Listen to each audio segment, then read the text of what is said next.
A reliable, diverse and independent news media has immense potential to counter extremism and radicalization because of its capability to correct misperceptions. In case of Pakistan, this issue is even more sensitive and complex. As a nation, we have not been able to accept extremism as an issue. Despite the official rhetoric towards extremism and the ownership of the war on terror, no roadmap has been set that could lead to the elimination of extremists. Depending upon the number of acceptances that we got from the foreign invitees, let me just very briefly give you a rundown of what the program of this conference is all about. The first session, which will start after the inaugural session, will focus on the genesis and definitions of radicalization, extremism, theories and models. A seminar to present whatever we have done so far in tribal areas of Pakistan.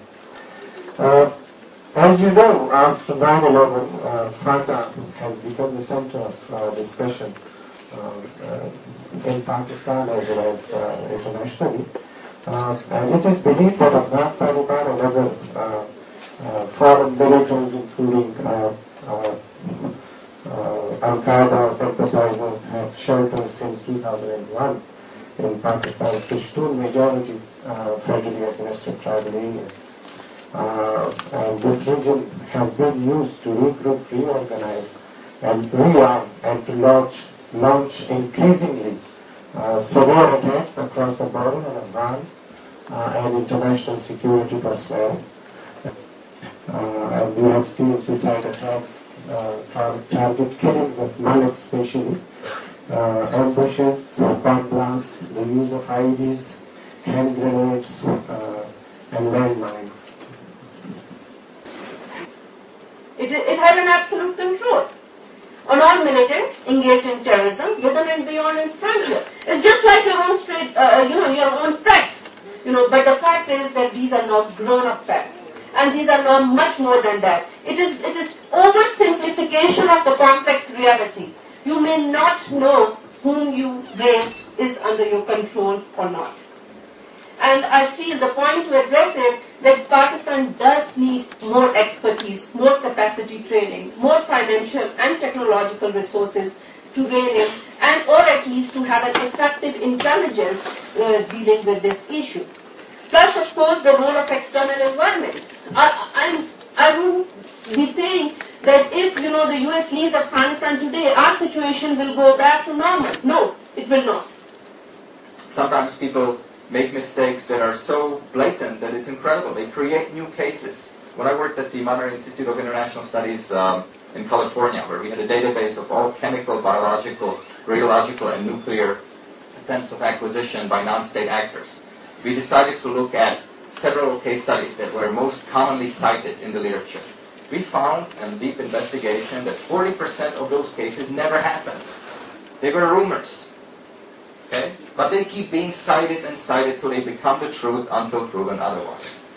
Problem of statistics, simply because every database uses different definition of terrorism, simply because at a practical level it's very difficult to actually know the details of what happened in each attack, simply because media tend to focus only on the most significant attacks and not on the smaller ones.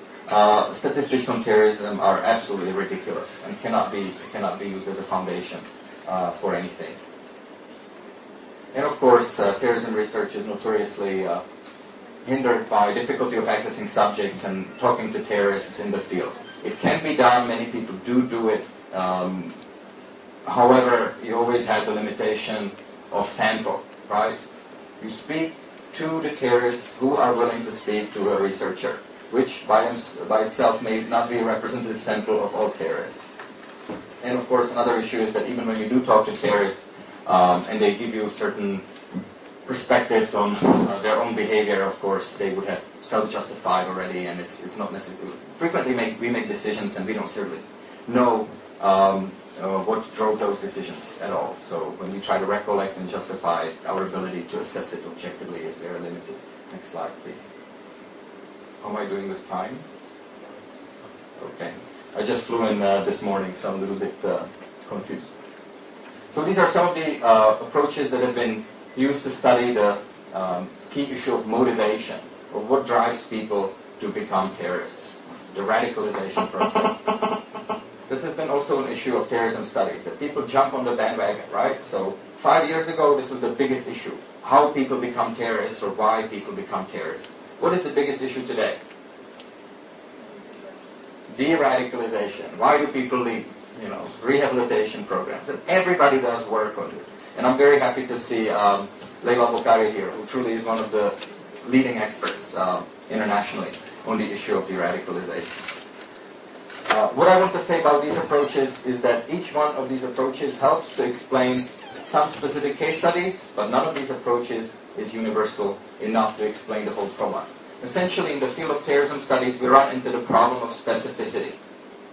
We can explain certain cases by using certain approaches, but we can just as easily find other examples that don't fit.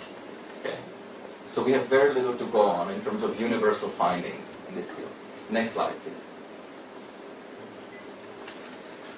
The issues in counterterrorism, of course. What is the objective of the global war on terrorism? The objective has not been identified. Is it to get rid of terrorism everywhere, globally, forever? That's probably not very realistic. Is it just targeting the groups that pose a threat to you specifically? What sort of a threat? Without identifying objectives, how can you ever measure success? How do you know that you're doing well? How can you ever assess progress if you don't know what the objective is?